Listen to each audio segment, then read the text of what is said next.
comedy piece. Man, okay. I'll try. All right. My name is Ron Howard, and I actually used to be a professional comedian. I had an agent, and I actually went out and did paid gigs. No place as nice as this, but I had to quit. And I'm thinking by the end of my set, you'll probably understand why I had to quit. But anyway, it's good to be here, and I wanted to say thank you to everybody for having me. And that beautiful music that was played earlier, that was just wonderful. And the poetry, I have a poem here that I'm going to read here in a little bit. I'm thinking, I got to follow that. So anyway, if you haven't noticed, I'm Native American. And I'm very proud to be Native American from Nativia. Now, I gotta ask, there's some people here that probably watch the news more than I do.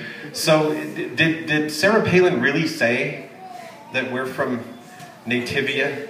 Did she really say that? Okay, yeah, I guess she did. I mean, that woman is crazy.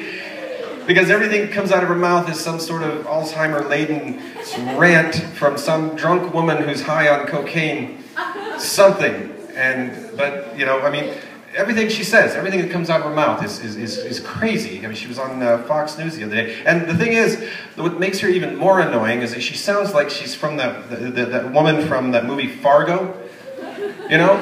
I mean, she was on Fox News the other day, and she said, how did she put it? She says, I'm gonna buy a snow shovel for my mom with my tax check. This guy's over here freaking out. An Indian talking like a guy from Minnesota. Don't you know? So anyway, proud to be Native American, but there's a lot of stereotypes about us that we probably need to dispel. Some are justified, some aren't.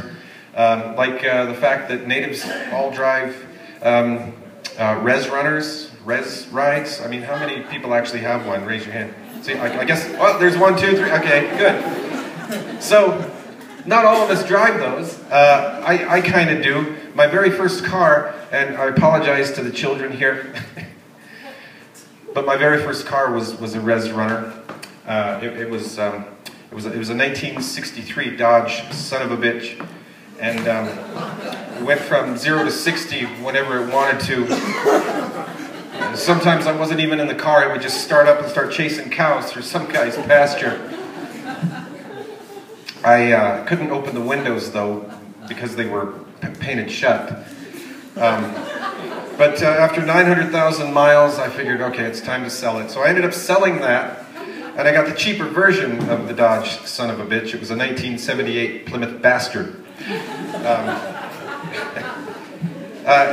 Now, one of the things that I like about being Native American, I'm one of the, I would say, last few full-blood Arapahoes. There aren't very many of us left, but the cool thing about that is that, you know, natives are sort of mix with other races, just like all the other races in the world are mixing. You know, I mean, you see native, half black, half native, half Chinese, half native, half some European thing.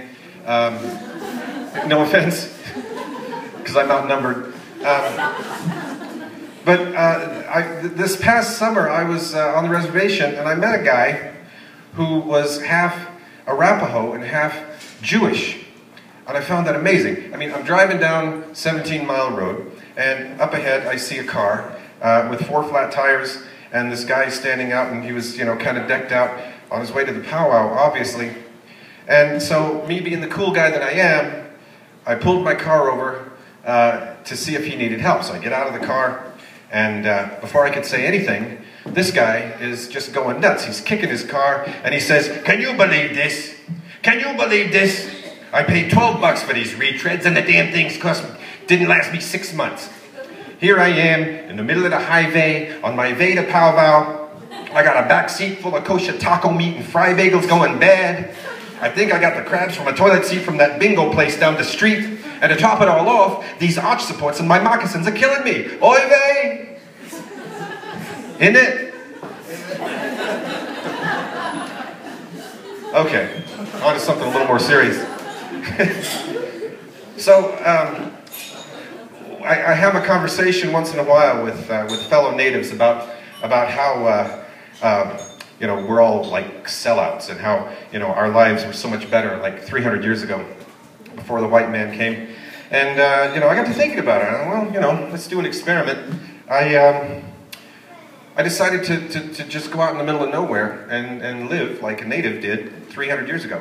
So I dressed with a loincloth and traditional.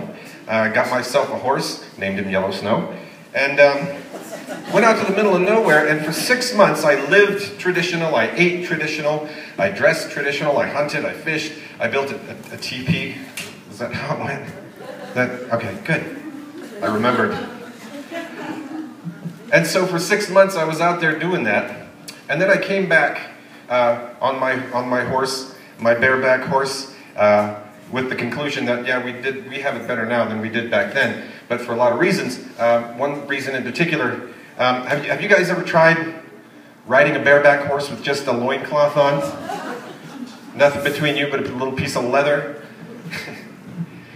Now I know why we screamed everywhere we went back then. So, anyway, another thing that really gets me is, and I'm sure that other natives in here can relate. When you're out and you see tourists from out of state, people from all over the world, they ask you a lot of questions, don't they? Do you guys still live in teepees? Do you guys still ride horses? Do you guys still hunt buffalo? I mean, and they're honest questions, and I don't mind those questions, but once in a while you get an idiotic question. I was at the powwow one day, and this guy comes up to me and he goes, "Excuse me." I said, "Yeah." He says, are you a real Indian?" So I looked him right in the eye, and I said, "Now why in God's name would you ask me a question like that? Do you not know an Irishman when you see one?" He's freaking out again. An Irish Indian. Okay, so anyway, I'm almost done here. I wanted to, do you guys want a joke that you can take home and tell your family and friends? Okay, how many Catholics do we have? We have a lot of Catholics, okay. Because this is like the Catholic colleges, right? Okay, so I'm hoping I don't offend too many Catholics. So we're at the Last Supper, Jesus is breaking bread and drinking the wine and doing all that stuff, and during the supper, he says to his disciples, and I'm paraphrasing here, because I forgot my Bible. At some point tonight, one of you will betray me. And everybody's looking around, thinking, oh my God, that's kind of weird. I wish he would have waited until after dessert. But so while they're eating, Peter comes up to Jesus and he says, "Is it me, Jesus? Is it me, Jesus?" And Jesus says, "No, Peter, it's not. Don't worry." So Peter goes back to eating. And then Paul comes up. Says, "Is it me, Jesus? Is it me, Jesus?" And Jesus says, No, it's not you, Paul. Don't worry. And Paul says, "Well, thank your dad for me." And then Judas comes up to him, says, "Is it me, Jesus? Is it me, Jesus?" And Jesus says, "Is it me, Jesus? Is it me, Jesus?" Take that home and tell your family. Now, I hope I don't. The poetry that we listened to earlier was beautiful, and I don't think that my poem is going to do it justice, so I apologize in advance. But I wrote this some years ago. Actually, Ben has heard this before, and I did this to honor my father, because my father was one of the last true cowboys. He lived on a ranch. He lived in a bunkhouse. He did everything that a true cowboy does. He didn't just wear the hat, and he didn't just listen to Dixie Chicks. He actually lived the lifestyle. So this poem is called "To Be a Cowboy" by, me. To Be a Cowboy. And here it goes. And again, I'll whisper when the words get dirty. I don't know what it's like to be a cowboy on the range. I don't know what it's like to have a cow dog with the mange. I don't know what it's like to wear spurs that jingle jangle, or free a cow who has somehow found himself in a tangle. I'm really not that rowdy, or mean with sauce or grit. And when it comes to chewing snuff, you can keep that nasty. Shoes are another matter, though. It's the boots that make the man. I've got to find a pair that fit. I prefer them black and tan. I've always wanted a cowboy hat that has a nice allure. One that looks like the one Garth Brooks wears when he's on tour. Or maybe one that's old and black, just like Rooster Cogburn wore. I'd even wear the cool eye patch and eat corn dodgers by the score. I'd take my horse and go out looking for bad guys on the loose. I'd bring them back in a gunny sack. Hell, I'd even tie the noose. I can see myself now as I'm facing them down, my reins in my teeth, my face full of frown. I'd look in their eyes, I'd say without hitch, "Fill your hands, you son of a biscuits, for breakfast I could eat a whole bunch. With butter and jelly, I'll eat them for lunch." Let's move on now, if we may, to something more loose, because now I'm sounding a lot like Dr. Seuss. But that's not what it's like to be a cowboy in real life. The real ones have lives full of hard work and strife. I've always wanted to be atop that ever-trusty horse, to be out there in the Wild West air and stay the steady course. To drive the cows from dawn till night and find a place that seems just right to settle in so we can all sleep tight. To build a fire, to cook some food in a way that most would think is crude. I'd fry up some bacon, I'd cook up some beans, I'd figure it out what cowboying means. After that, I'd sing to my herd. I'd lull them to sleep with a kind, soothing word. Oh, to be a cowboy, I'd truly love to know how to roll my own smoke or mosey real slow. To wear my Wranglers so tight as I ride on the range that if you look close, you can count pocket change. Or what it's like to sleep in a bedroll under stars, to gaze and ponder celestials, which is Venus, which is Mars.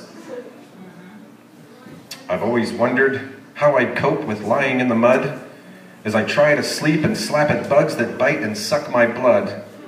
Or what it's like to feel the wind as it gently blows the smell of cow turds fresh and cow turds old that stink to holy hell. What's it like to take a bath in a creek as cold as ice? Oh no, my pod has shriveled up. What's that, a grain of rice? Oh, to live like a cowboy, it would be such a caper in the wide open spaces where there's no toilet paper. To be in the open, to poop in the grass, to feel that breeze on the crack of your ass. You want balance right now, that much is certain, because if you lose it, you're going to be hurting. Oh, wait just a minute. Stop all the presses. My life's bad enough without all these messes. This isn't the life that I want for me. This life really sucks. It's not my cup of tea. Forget what I said. It's this life I adore, and I want my underwear without a trap door. I like being me. I don't want to sound rude. You can call me a greenhorn or even a dude. I don't have what it takes. I don't have the means to live like a cowboy on bacon and beans. Thank you very much. This was fun. Thank you.